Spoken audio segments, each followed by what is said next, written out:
NEET বিতর্কে আলোচনায় রাজি, সংসদে প্রশ্নপত্র ফাঁস নিয়ে আলোচনায় রাজি সরকার। আলোচনার প্রস্তাবে ও বিক্ষোভে অনড় বিরোধীরা, বিরোধীদের বিরুদ্ধে বারবার গোলপোস্ট বদলের অভিযোগ।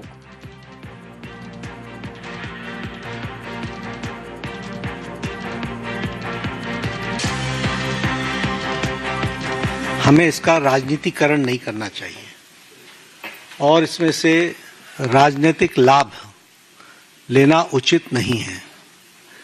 यह एक गहन समस्या है और इस समस्या का गहनता के साथ चर्चा होने की आवश्यकता रहती है। मैं पूछना चाहूंगा विपक्ष के नेता से, राहुल गांधी जी से, कि आप सिलेक्टिव क्यों हैं? आपने यूपीए की और यूपीए के सपोर्टेड सरकारों को, जिसे हम इंडी गठबंधन कहते हैं, इंडी अलायंस कहते हैं, उनकी गवर्नमेंट्स के बारे में आपने क्यों नहीं चर्चा की? क्यों आपने अपने आप को उससे अलग रखा? यह स्पष्ट बताता है कि आपका उद्देश्य छात्रों का हित नहीं है।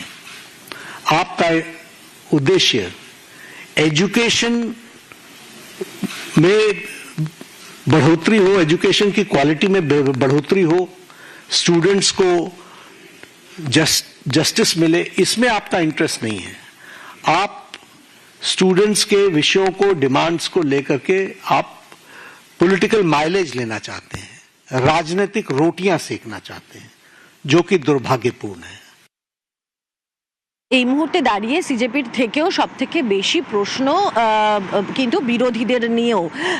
সিজেপির সঙ্গে ইতিমধ্যেই আলোচনার কথা বলেছে সরকার এবং এক দফা আলোচনা হয়েও গিয়েছে জেপি নাড্ডার সঙ্গে সিজেপির যারা মুখপাত্ররা ছিলেন তাদের। কিন্তু বিরোধীরা যারা গতকাল থেকে আন্দোলনের গতি বা মোমেন্টাম আরো বেশি বাড়ানোর চেষ্টা করছেন, সেই বিরোধীরা তাদের বিরুদ্ধে কিন্তু বারবার অভিযোগ উঠছে যে তারা বারবার করে যে গোলপোস্ট রয়েছে সেটা বদলানোর চেষ্টা করছেন।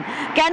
গতকাল যখন রাহুল গান্ধী বিক্ষোভে বসলেন প্রধানমন্ত্রীর বাসভবনের ঠিক বাইরে, সেই সময় গিয়ে কেন্দ্রীয় মন্ত্রী জিতেন্দ্র সিং, এমওএস জিতেন্দ্র সিং, তিনি যখন গিয়ে কথা বলছেন তখন তাদেরকে প্রাথমিকভাবে বলা হয়েছিল যে তারা চান যে সংসদে আলোচনা হোক।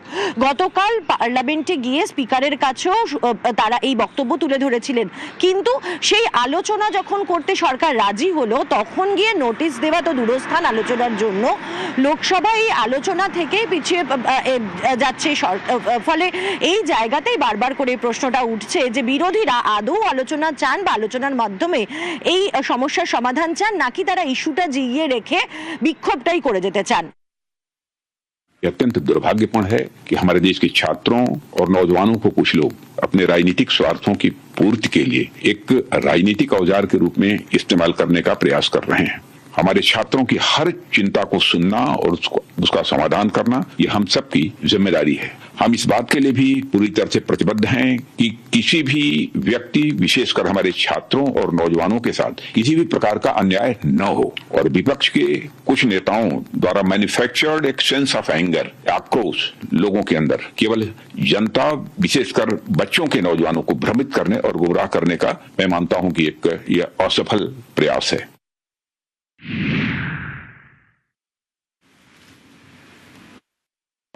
We have clear demands. Demand number one, Dharmendra Pradhan goals. Not our demands, student demands. Number one, Dharmendra Pradhan goals. Number two, anyone who assaulted the students is punished. Number three, Prime Minister must apologize to students. Mr. Jitendra Kumar wants to see whatever fantasy he wants to see, he is welcome to see it. I'm not really bothered about it. These 3 points, this is not our demand.